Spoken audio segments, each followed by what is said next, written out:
ಗ್ರಾಮೀಣ ಭಾಗದ ಹಳ್ಳಿಗಳಲ್ಲಿ ಅಕ್ರಮ ಮದ್ಯ ಮಾರಾಟದ ಘಾಟ ಕಣ್ಮುಚ್ಚಿ ಕುಳಿತ ಅಬಕಾರಿ ಇಲಾಖೆ. ಸಿಂಧನೂರು ತಾಲೂಕಿನ ನಗರ ಪ್ರದೇಶಕ್ಕಿಂತ ಗ್ರಾಮೀಣ ಭಾಗದಲ್ಲಿ ಅಕ್ರಮ ಮದ್ಯ ಮಾರಾಟ ಜೋರಾಗಿದೆ. ಗ್ರಾಮೀಣ ಭಾಗದ ಸಣ್ಣ ಪುಟ್ಟ ಟೀ ಅಂಗಡಿ, ಡಬ್ಬಿ ಅಂಗಡಿ ಸೇರಿದಂತೆ ಹಲವು ಮನೆಗಳಲ್ಲೂ ಬಹಿರಂಗವಾಗಿ ಅಕ್ರಮ ಮದ್ಯ ಮಾರಾಟ ಮಾಡುತ್ತಿದ್ದು, ದುಡಿಯುವ ಕೈಗಳಿಗೆ ಕೆಲಸವಾಗಿದೆ. ರೈತರು ಬೆಳೆದ ಬೆಳೆಗೆ ಸೂಕ್ತ ಮಾರುಕಟ್ಟೆಯ ಬೆಲೆ ಇಲ್ಲದೆ ಜನರು ಆರ್ಥಿಕ ಸಂಕಷ್ಟದಲ್ಲಿದ್ದರು. ಗ್ರಾಮೀಣ ಭಾಗದ ಗ್ರಾಮಗಳಲ್ಲಿ ಸುಲಭವಾಗಿ ಸಿಗುವ ಮದ್ಯ ಸೇವನೆಯಿಂದ ಕೆಲವರು ಚಟಕ್ಕೆ ಬಿದ್ದು ಹಾಳಾಗಿದ್ದಾರೆ. ಗ್ರಾಮೀಣ ಭಾಗದ ಕೆಲವು ಗೂಡಂಗಡಿ, ಸಣ್ಣ ಪುಟ್ಟ ಮಾಂಸಾಹಾರಿ ಹೋಟೆಲ್ಗಳಲ್ಲಿ, ಕೆಲವರು ಮನೆಗಳಲ್ಲಿ, ಕಿರಾಣಿ ಅಂಗಡಿಗಳಲ್ಲಿ ಯಥೇಚ್ಛವಾಗಿ ಮದ್ಯ ಮಾರಾಟ ಮಾಡುತ್ತಿದ್ದು, ಅಬಕಾರಿ ಇಲಾಖೆ ಕಣ್ಣು ಮುಚ್ಚಿ ಕುಳಿತಿದೆ. ಹಳ್ಳಿಗಳಲ್ಲಿ ರಾಜಾರೋಷವಾಗಿ ಅಕ್ರಮ ಮದ್ಯ ಮಾರಾಟ ದಂಧೆಗೆ ನಗರದ ಬಾರ್ ಮಾಲೀಕರೇ ಚೀಲಗಟ್ಟಲೆ ಹಾಗೂ ಬಾಕ್ಸ್ಗಟ್ಟಲೆ ಆಟೋದ ಮೂಲಕ ಅಥವಾ ಬೈಕ್ಗಳ ಮೂಲಕ ಅಂಗಡಿಗಳಿಗೆ ಮನೆಗೆ ಸಂಚಾರಿ ವ್ಯವಸ್ಥೆ ಮಾಡಿಕೊಡುತ್ತಾರೆ. ಅಕ್ರಮ ಮದ್ಯ ಮಾರಾಟ ದಂಧೆ ಕಣ್ಣಿಗೆ ಕಾಣುತ್ತಿದ್ದರೂ ತಮಗೆ ಏನು ಗೊತ್ತಿಲ್ಲದಂತೆ ಅಬಕಾರಿ ಅಧಿಕಾರಿಗಳು, ಪೊಲೀಸ್ ಇಲಾಖೆ, ಜನಪ್ರತಿನಿಧಿಗಳು ಕಣ್ಣು ಮುಚ್ಚಿ ಕುಳಿತಿರುವುದು ನಿರ್ಲಕ್ಷ್ಯಕ್ಕೆ ಕಾರಣವಾಗಿದೆ. ದಿನವಿಡೀ ದುಡಿಯುವ ಶ್ರಮಿಕ ವರ್ಗದ ಬಹುತೇಕರು ಕೂಲಿ ಹಣದಲ್ಲಿ ಅರ್ಧದಷ್ಟು ಮದ್ಯ ಸೇವನೆಗೆ ಖರ್ಚು ಮಾಡುತ್ತಾರೆ. ಅಂತವರ ಕುಟುಂಬಗಳು ಬೇದಿಗೆ ಬೀಳುವುದು ಜೊತೆಗೆ ಮಕ್ಕಳ ವಿದ್ಯಾಭ್ಯಾಸಕ್ಕೂ ಕುತ್ತು ಒದಗುತ್ತದೆ.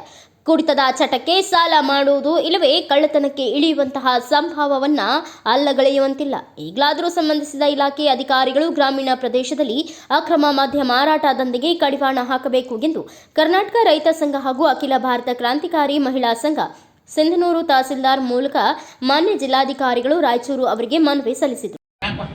ಮಹಿಳಾ ಸಂಘಟನೆ ಮತ್ತು ಕರ್ನಾಟಕ ಸಂಘ ಜಂಟಿ ಇದು ಇವತ್ತು ಹೋರಾಟ ಹಮ್ಮಿಕೊಂಡಿದ್ದು. ಯಾಕಂದರೆ ಇವತ್ತು ಹಳ್ಳಿಗಳಲ್ಲಿ ಅಕ್ರಮ ಮದ್ಯ ಮಾರಾಟದ ಒಂದು ಇದರಿಂದ ಸಣ್ಣ ಮಕ್ಕಳು ಪುಟ್ಟ ಚಟಕ್ಕೆ ಬಲಿಯಾಗಿ ಶೈಕ್ಷಣಿಕವಾಗಿ ನೋಡ್ತಾರೆ. ಮತ್ತು ಸಣ್ಣ ವಯಸ್ಸಿಗೆ ಈಗಾಗಲೇ ಚಿಟ್ಟಿಬಾಬು ಹೇಳಿದಾಗೆ ಸಣ್ಣ ವಯಸ್ಸಿಗೆ ತೀರಿ ಹೋಗಿದ್ದಾರೆ.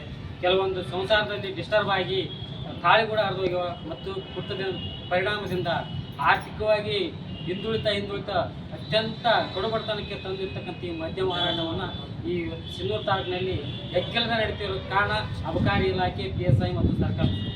ಈ ಅಬಕಾರಿ ಇಲಾಖೆಯವರೇ ಅವರಿಗೆ ಪ್ರೋತ್ಸಾಹ ಕೊಡೋದ್ರಿಂದ ಹಳ್ಳಿಗೆ ಈ ಬಾರ್ಲಿಂದ ಅಂಗಡಿಯಿಂದ ದೊಡ್ಡ ಬಾಕ್ಸ್ಗಳು ಸೈಕಲ್ ಮೋಟರ್ ಮೇಲೆ ಸಪ್ಲೈ ಮಾಡೋದ್ರಿಂದ ಹೀಗಾಗಿ ಹಳ್ಳಿಯಾಗ ಎಲ್ಲ ಕುಡಿತದ ಪರಿಣಾಮದಿಂದ ಕೆಲವೊಂದು ಈಗ ಇಲ್ಲೇ ನಮ್ಮ ಈಜೆ ಹೊಸಳ್ಳಿಯಲ್ಲಿ ಕುಡಿತದ ಪರಿಣಾಮದಿಂದ ಈಗಾಗಲೇ ನಾವು ಆಸ್ಪತ್ರೆಗೆ ತಂದು ಇದು ಮಾಡ್ತೀವಿ. ಎಲ್ಲ ಲಿವರ್ ಫೇಲ್ ಆಗಿ, ಎಲ್ಲ ಕಿಡ್ನಿ ಫೇಲ್ ಆಗಿ ಈ ರೀತಿ ಆರೋಗ್ಯ ಮೇಲೆ ದುಷ್ಪರಿಣಾಮ ಬೀರೋದ್ರಿಂದ ಇವತ್ತು ಆ ದೇಶತ್ತು ಇವತ್ತು ಎಲ್ಲ ಹೆಣ್ಮಕ್ಳು, ಮಹಿಳೆಯರು ಹಳ್ಳಿಯಿಂದ ಬಂದು ನಮ್ಗೆ ಸಾಕಾಗಿದ್ರಿ. ನಮ್ಮ ಮಕ್ಕಳು ಕೂಡ ಕುಡಿಯೋದು ಕಲ್ತಿದ್ದಾರೆ. ಮತ್ತು ನಮ್ಮ ಗಂಡಂದಿರು ಕುಡಿದು ಬಂದು ನಾವು ಕೂಡ ಕುಡಿದು ಬಂದು ಮತ್ತೆ ರಾತ್ರಿ ಸಮಯದಲ್ಲಿ ಬಡಿಯೋದು ಮಾಡೋದ್ರಿಂದ ನಾವು ಭಾಳ ದೊಡ್ಡ ಹಿಂಸೆ ಆಗಿದೆ ಅನ್ನೋ ಒಂದು ಇದಕ್ಕೆ ಇವತ್ತು ನಮಗೆ ಎಟತ್ತಿದ್ರೆ ತಹಸೀಲ್ದಾರ್ ಸಾಹೇಬ್ಗೆ ನಾವು ಮನೆ ಪತ್ರ ಕೊಡಬೇಕು ಅನ್ನೋ ಒಂದು ಇದರಿಂದ ಬಂದಿದ್ದಾರೆ. ಇವತ್ತು ಅದಕ್ಕಾಗಿ ಕ್ರಾಂತಿಕಾರಿ ಮಹಿಳಾ ಸಂಘನ ಒಕ್ಕೂಟದಿಂದ ಇವತ್ತು ತಹಸೀಲ್ದಾರ್ ಮುಖಾಂತರ ಜಿಲ್ಲಾ ಅಧಿಕಾರಿಗಳಿಗೆ ಮನೆ ಪತ್ರ ಕೊಡ್ತಾ ಇದ್ದೀವಿ.